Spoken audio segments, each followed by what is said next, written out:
Morning everyone. So today is the morning that this ceiling is coming down. Just waiting for the guys to turn up. So I am doing a very last minute video to show you that the room has now been fully stripped. Radiator is off. And it is ready for the work to start. The only things I've got left in the room is the radiator, my desk and this cabinet, but I can't move them, so I'm hoping that I can ask the guys to move them for me into a different area. But yeah, one last look at this disgusting old dated Arctic ceiling and the lovely cracks before it comes down. Bye bye ceiling, bye bye big long crack that goes all the way along there. Some old blue paint that they obviously had on the wall at some point. When the wallpaper steamer was in use, it actually heated this paint up so much that it went quite pliable, and I was able to peel some of it off. Managed to peel off quite big areas like here and over here, but it was too much of an effort to try and get all of it off, and it's all going to be skimmed over anyway, so as long as the edges are pretty smooth, once it has a skim coat of fresh plaster, it doesn't really matter. You can see where a new plug socket was obviously put in at some point, because you can see where it's been chased into the wall there.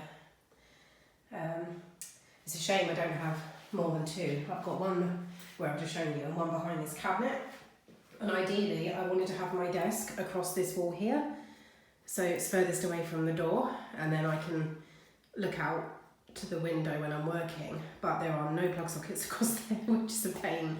So I've either got to get an extension lead, which then you're going to be able to see running across the floor, or I have my desk on this back wall, which I really don't want to do, because then I'm just going to be facing away from the window, and I'll get the glare on my computer screen from the window as well, so that's not really an option. Or it's a case of putting it back where it used to be, which was over here, but it is a big desk, and to have that there, it's sort of a visual blocker when you come in the room. So ideally I don't really want it there either, so I don't know, I'm in two minds at the moment what to do, because I mean it's a bit late now to get anything else done about it, because I do have the option of asking an electrician to come and perhaps chase a new line into this wall and have a double plug socket, but the plastering is being done the day after tomorrow, so it doesn't give me any time. I didn't really think about that until now, silly me. So yeah, I don't really know what I'm going to do. I'm probably going to have to just use an extension lead for a while, and then pay for a double plug socket to be chased in at some other time. I mean, I might be lucky enough that it will reach. I don't know if it might reach. My extension lead's pretty long. Anyway, that's mainly all I wanted to show you. There are some areas of plastering that are going to need chopping out, because it's come away here from the wall. This is all soft. You can hear it where it's just completely gone, so that'll have to be chopped out. There's some areas over here that will need to be chopped out. There's also some areas here, if I remember rightly, it's there.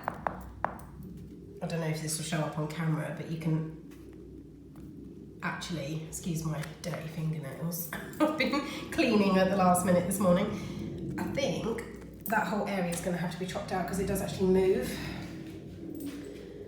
And there's another area down here, I think. There. That there is going to have to come out, because again, I can push that with my fingers. So I'll show all that to the plasterer. And then this stupid bit of boxing in, the radiator obviously was there, and then you've got this bit of boxing in, and then none there. It's been like that since I moved in, and then obviously you've got the, they even took the the time and the care to do the laminate beading around the edge of it. So I can only assume that there was a very thin box cabinet here before I moved in, and that they'd done that just to hide that small part of the piping. But now, of course, it looks ridiculous. So although it's not really his job, I'm going to see if my plasterer wouldn't mind just taking that out for me, because it's not really something that I can do. It'll probably take him 2 seconds with some tools just to rip it off. So yeah, and that's it really. I've got this stupid wire sticking out here. I think that is some kind of old aerial, and it's running through into my bedroom wall on the other side. I don't really know what I'm going to do about that, because I don't want an aerial in this room. So yeah, I'll have to think about that. I might have to again ask if the plasterer would mind pulling it out from the other side and then filling that in. Massive gaps here.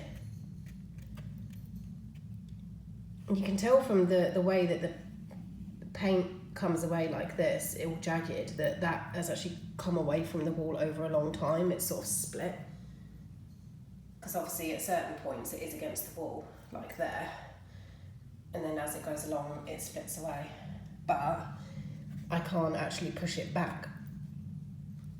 It's pretty firm, so it's obviously split away from the wall over a long period of time. It's probably just movement over the years. There's Teo. Hello. Anyway, this is my last video with the room like this, and oh yeah, the other thing is I was hoping to not have to change my window quite so soon because of the cost. I'm already having 3 windows replaced shortly down the side of the house. My kitchen window, my toilet room and my shower room. But it wasn't until we took the wallpaper off in this room that we realised that there are some issues with this window. It's lifting from the ledge here. This, if you see, like, this ledge isn't, sorry about the camera lighting, but it's not flat at all, this plastic frame. It's like lifted and it's tilting down at an angle like that away, and then up here there are gaps all the way along here. It gets worse along here. There's all these gaps where it's coming away. The sealant is all gone. There is literally no sealant, and there's all these massive gaps. I mean, here it's just horrendous. I mean, I can stick my little finger in there almost, and the draft is horrendous. But also, I'm not going to do it again, but if you push on this frame gently, it does actually move slightly, so that's quite concerning. But as you can see, these windows are really, really old, and there's sellotape stuck to it, and nails have been drilled into it and all sorts. So I'm hoping to get a quote from the same guy who's doing my other windows and get him to quote me for a new one, because this is a lot worse than I originally realised, and so I might have to get that one done as well. The window ledge is staying, that's just going to be painted. I'm going to have it sanded back and then glossed white, because this old dark brown wood staining is really dated and it's gross and it's scratched to pieces. So that's all going to come out, and then it's going to be glossed over, and then all of the skirtings. I'm going to keep the skirtings just purely for cost, but I'm going to have them all cleaned up, and then I'm going to get a professional decorating company to come in and they will decorate the whole room for me once the plaster's gone off, and I'll get them to do all the woodwork and the windowsill. So anyway, I better go because I'm going to be here any minute and I need to finish off my drink. Bye bye.